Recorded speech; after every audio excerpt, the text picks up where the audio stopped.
Olá, pessoal! Sejam muito bem-vindos ao nosso Expresso Trabalhista, gravado diretamente do Saraiva Tiburcio Cavalcantes Advogados. Eu, Felipe Coelho, advogado trabalhista, juntamente com o advogado e professor Renato Saraiva, vamos tratar dos principais temas, principais notícias do nosso querido direito laboral. Sem mais delongas, Renato, vamos tratar aqui do tema que foi decidido recentemente pelo Supremo Tribunal Federal sobre as demissões em massa, que impactam diretamente, esse tema, na verdade, impacta diretamente esse julgado no artigo 477-A da CLT. Renato, finalmente, Renato, é para ter uma intervenção ou uma autorização por parte dos sindicatos laborais? Primeiramente, em relação a esse tema, é bom a gente mencionar, né, o recurso extraordinário, que foi o recurso extraordinário número 999435, com repercussão geral para os advogados, entre parênteses, tema 638.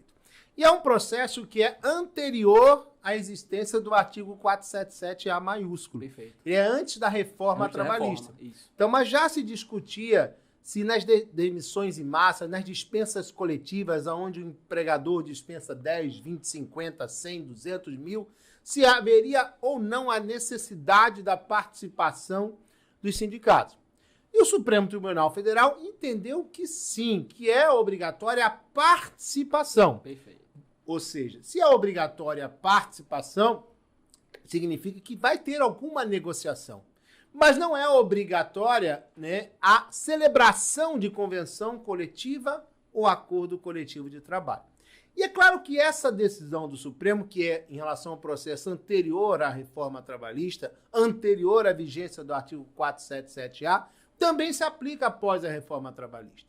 Por quê? O 477-A, ele diz o seguinte: as dispensas individuais se equiparam para todos os efeitos legais às dispensas plurimas, às dispensas coletivas. Ou seja, para a redação do artigo 477-A, seja uma dispensa de um trabalhador de 50, de 100, de 1.000, é a mesma coisa, os efeitos são os mesmos. Não havendo, diz o 477-A, não havendo a obrigatoriedade da negociação coletiva nem do estabelecimento de norma coletiva.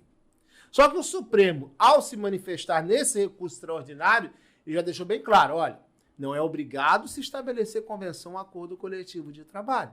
Mas os sindicatos, eles têm sim que participar dessa negociação. E é importante, sabe por quê, Felipe? Eu mesmo tive há um tempo atrás uma negociação dessa na Bahia, onde uma determinada empresa de call center, eles estavam mandando milhares de empregados como procurador do trabalho, né? Vale não, salientar. Não, foi como advogado. Já como advogado? Perfeito. Eu já fui como advogado.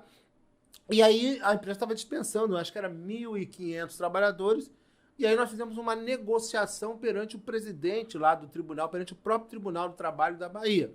E foi importante a participação do sindicato. Por quê? Ele evitou as dispensas? Não. Melhorou, né? A empresa estava em dificuldade, a empresa precisava realmente dispensar aqueles trabalhadores. Que é o papel do sindicato também, né, Renato? Também lutar pelo direito. Não... Exatamente. O sindicato ele tem a obrigação de lutar. Até na hora da dispensa, por exemplo, foi negociado lá um parcelamento da rescisão trabalhista, foi negociada a manutenção do plano de saúde desses trabalhadores, do Vale Alimentação. Se criou um critério para a dispensa de trabalhadores, ou seja, as primeiras rescisões a serem pagas foram dos trabalhadores que ganhavam menos. Então, o trabalhador ganhava, por exemplo, até R$1.000 ou R$2.000, recebia a rescisão de uma vez só. Aqueles que ganhavam mais, nós tivemos um parcelamento maior. Então, o sindicato, ele foi muito importante, conseguiu evitar a dispensa de trabalhadores? Não, porque a empresa tinha grandes clientes e perdeu aqueles clientes em Salvador. Então não tinha mais como manter os empregos. Isso. Mas o sindicato participou e conseguiu, na medida do possível, a melhor condição para aqueles milhares de trabalhadores. Melhorou os impactos também, né? Sociais, inclusive, no final das contas. Melhorou os impactos. Então, o que o Supremo Tribunal Federal entendeu foi, olha, é importante a participação do sindicato. É um movimento social preocupante. Ninguém quer que você colocar no mercado de trabalho mais milhares de empregados. Então, o sindicato ele pode ajudar. E, quem sabe, muitas dessas dispensas acabam sendo evitadas, ou ex-trabalhadores sendo aproveitados em outros setores ou por outras empresas. Então, a participação do sindicato é obrigatória. Agora, isso não significa dizer que é obrigatório se fazer uma convenção coletiva ou um acordo coletivo de trabalho.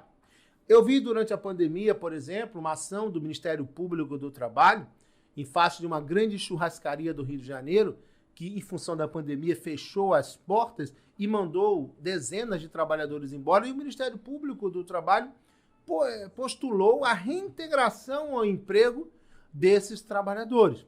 E aí, na minha visão, com todo respeito à opinião do Ministério Público, o que poderia fazer a churrascaria? Qual foi a culpa da churrascaria em dispensar os trabalhadores? Se não havia nem a possibilidade de se abrir o restaurante. Isso. O restaurante estava fechado, não tinha como manter o emprego de todas essas pessoas. Tenho certeza que o empresário, na verdade, ele queria continuar a sua atividade. Até porque era uma churrascaria famosa. Mas mesmo assim, nesse momento, é possível haver uma negociação coletiva para diminuir os efeitos dessa dispensa, mas não que só possa dispensar de forma coletiva se houver a intervenção e a autorização do sindicato. O Supremo Tribunal Federal em nenhum momento disse que é obrigatória a autorização ou chancela sindical para haver a dispensa coletiva, mas recomenda a participação de sindicatos para que possam participar desse momento de rescisão e tentar uma negociação coletiva de maneira que essa dispensa, que já é um ato que machuca, né, que causa preocupação, possa ser atenuado. É isso. Excelente, Renato. Bom, pessoal, essa foi a nossa primeira edição do Expresso Trabalhista. Agradeço a professor Renato Saraiva, advogado, meu sócio e amigo. E gostaria que vocês deixassem comentários, fizessem sugestões de temas, porque estamos aqui sempre para discutir o que vocês e o direito do trabalho achar relevante. Um forte abraço!